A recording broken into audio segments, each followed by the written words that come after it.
Depuis la mise en orbite du tout premier objet artificiel, le satellite Sputnik 1, lancé par l'URSS en 1957, l'humanité n'a pas cessé d'envoyer divers objets dans le milieu spatial.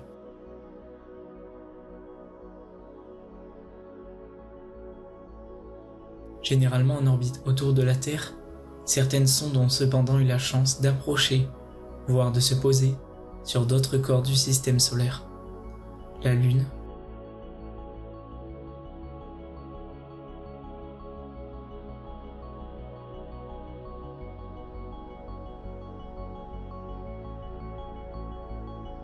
Vénus,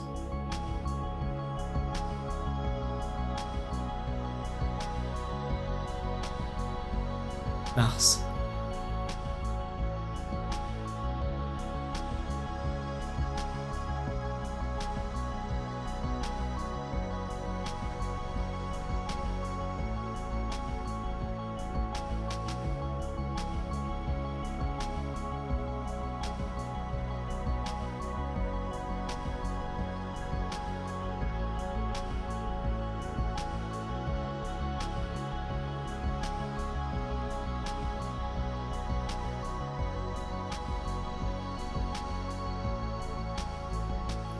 En 1973, la sonde Pioneer 10 survole de près la plus grande planète de notre système solaire. En 1979, c'est au tour de Saturne d'être survolé par la sonde Pioneer 11. Ces survols des planètes de la partie externe de notre système solaire ont permis d'amasser des données précieuses sur Jupiter et Saturne ainsi que leurs satellites naturels. Le lancement, plus récent, de la sonde New Horizons en 2006 a permis l'exploration de la ceinture de Kuiper et notamment de corps tels que Pluton. Trop distante, il est très difficile de l'observer avec les instruments placés sur Terre ou en orbite autour de celle-ci. On pourrait croire que New Horizons a établi le record de la sonde la plus éloignée de notre planète. Elle se situe à plus de 7 milliards de kilomètres de la Terre, ce qui équivaut à peu près à 50 unités astronomiques. Une unité astronomique correspond à la distance qui sépare la Terre du Soleil. En d'autres termes, la lumière met un peu moins de 7 heures pour parcourir la distance entre notre planète et la sonde New Horizons.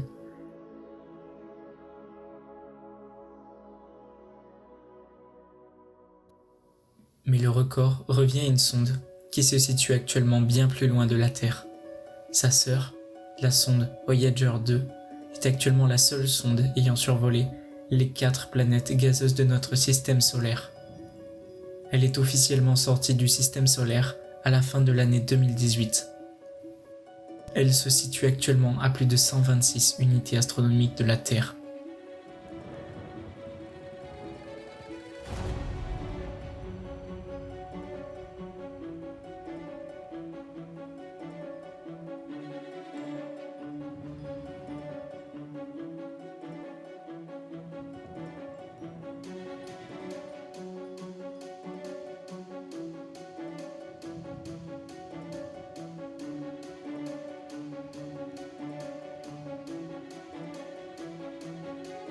Lancé en 1977, c'est Voyager 1 qui détient le record de l'objet artificiel ayant la plus grande distance avec la Terre. Elle voyage depuis 2012 dans l'espace interstellaire, là où le Soleil a une influence gravitationnelle plus faible que les forces de l'extérieur de notre système. La lumière du Soleil met près de 21 heures à atteindre l'objet artificiel le plus éloigné qui ait jamais existé. Jusqu'à aujourd'hui encore, les deux sondes continuent d'envoyer des données à très faible débit sur le milieu interstellaire.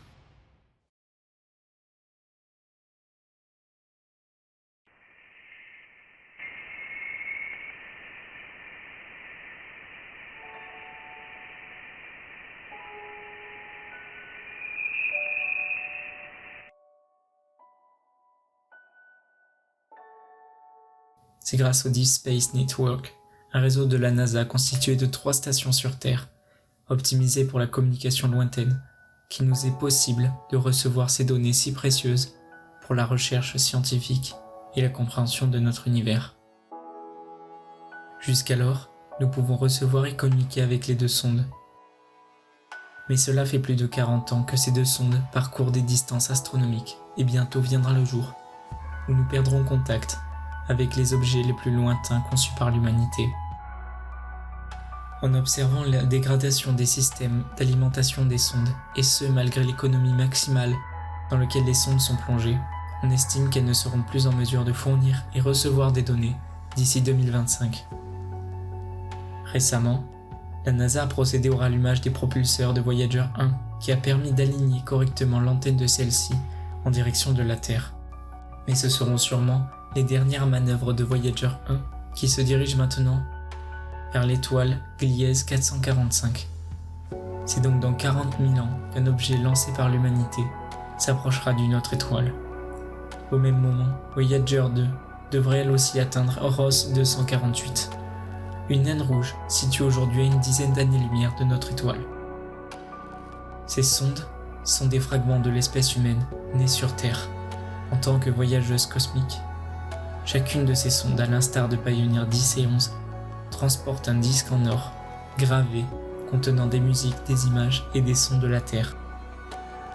Les Voyager Golden Record, si un jour une sonde rencontre une civilisation extraterrestre, incarneront un vestige de l'humanité et de la Terre, un corps rocheux, parmi tant d'autres, quelque part dans notre univers, aux dimensions infinies.